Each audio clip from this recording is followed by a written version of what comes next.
Hey everybody.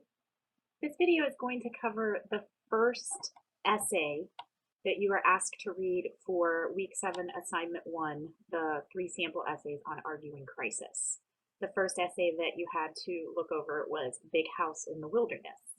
And the first question that you were asked was, why does Webster connect building or hunting and home building? And how is that connection important to his line of reasoning? I think that the reason that he starts off kind of making us think about hunting first is there might be a couple reasons actually. I think first though is that many of us are much more familiar with hunting, even if we have never done it, even if we hate it, we still have a basic knowledge of it, and it is an issue that we've probably been a part of in some way, or at least heard arguments about hunting, right?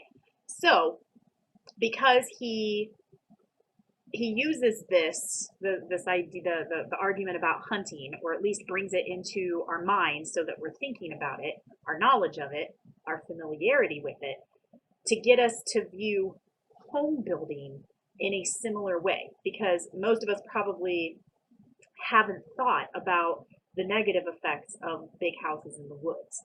So because he has to get us to see that as a crisis, as a problem, he starts with something that we're more likely to already have some knowledge of.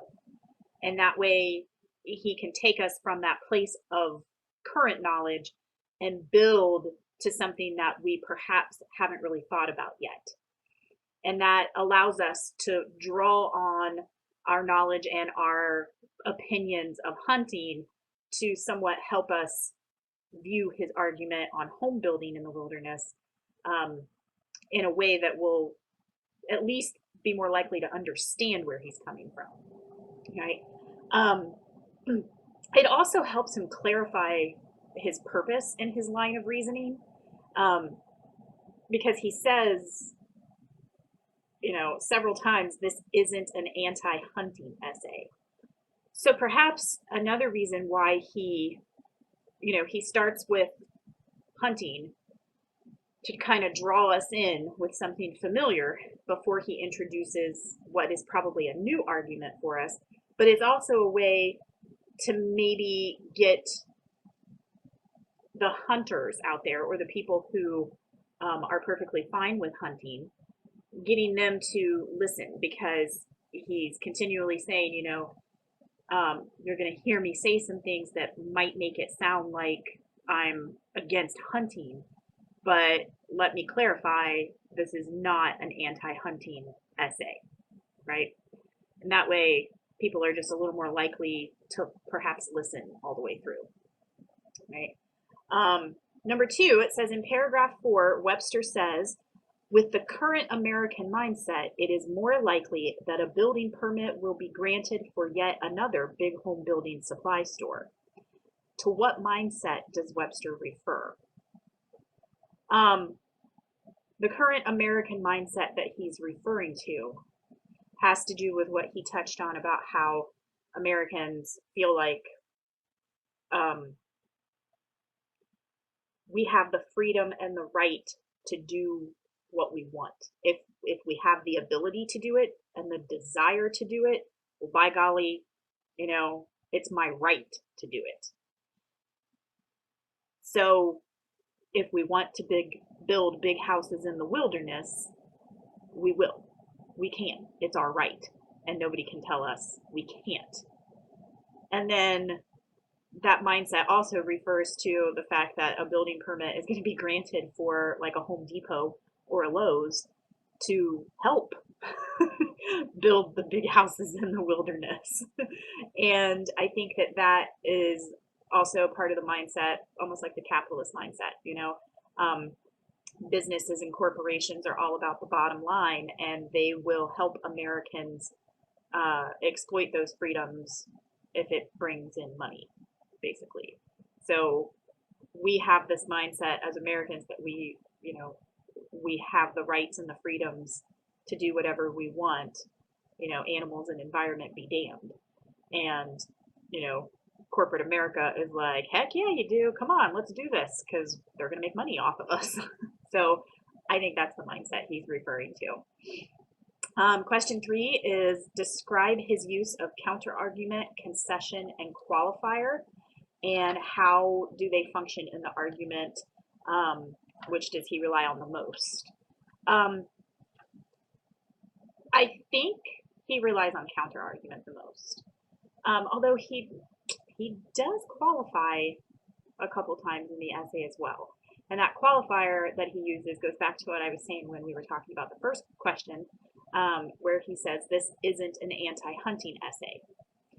And then he goes on to explain why it's not an anti-hunting essay. He starts bringing in his actual argument. And then he's talking about building houses in the wilderness. And then he has to qualify again. Then he says this isn't an anti-hunting essay or an anti-house in the wilderness essay. It's an anti-big house in the wilderness essay. So he qualifies his argument 2 different times as you're reading it. And then he kind of uses concession and counter-argument together. So he concedes that moratoriums wouldn't be necessary if home builders acted more responsibly, and he concedes, some people can be more responsible, right? But then he counters that with, but most can't. Not enough to undo the damage of building those big houses in the woods. He also, the counter argument there of can't individual Americans simply build differently? Can't we be trusted to make the right decision? And he counters that because it allows him to point out how unlikely it is to really work and why the moratorium is needed. So that's how the concession and the counter argument function. Otherwise, I don't know that he really fully concedes any point to the opposition, because the points that he brings up, they're not strong enough points from the opposition to really fix the crisis that he's trying to draw our attention to, because we can't be trusted to make the right decision and be more responsible in how we build. Some could, but not enough. The next question, question 4, says, as a secondary source, Quinlan's argument is vital to Webster. And what is the relationship between Quinlan and Webster's arguments? And if you paid attention to when he referred to Anna Quinlan's article, really it provided the springboard for his argument. He's adding on. It was almost like I can imagine him reading her article and it sparking something in him, something that he has probably already thought about, but she brought it to the forefront, and he was like, yes, I would very much like to add to this argument and support her claim that the moratorium are necessary. So that's really, that was not a very loaded question. It was pretty, if you read the article and you read where he referred to Quinlan's article, pretty obvious that she voiced an opinion that he already agreed with, and now he is adding to it with perhaps a slightly different perspective, but at the end of the day, he is still supporting her argument that a moratorium is necessary, and he's just giving additional support for that. Question 5. So Webster says in paragraph 11, home builders are slaughtering buffalo. What is the effect of this phrase on readers, and what is the effect of the italics? Well, I think that putting it in italics obviously draws our attention to it.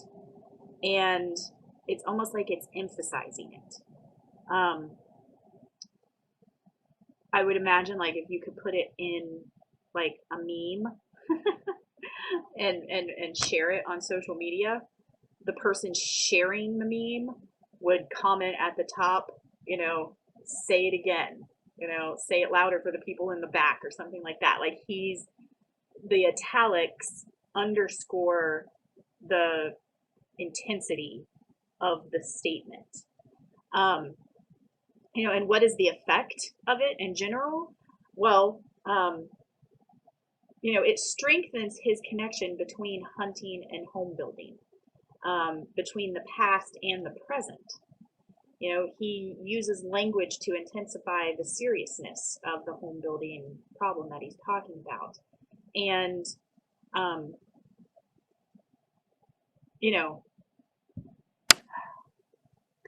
people aren't hunting the buffalo.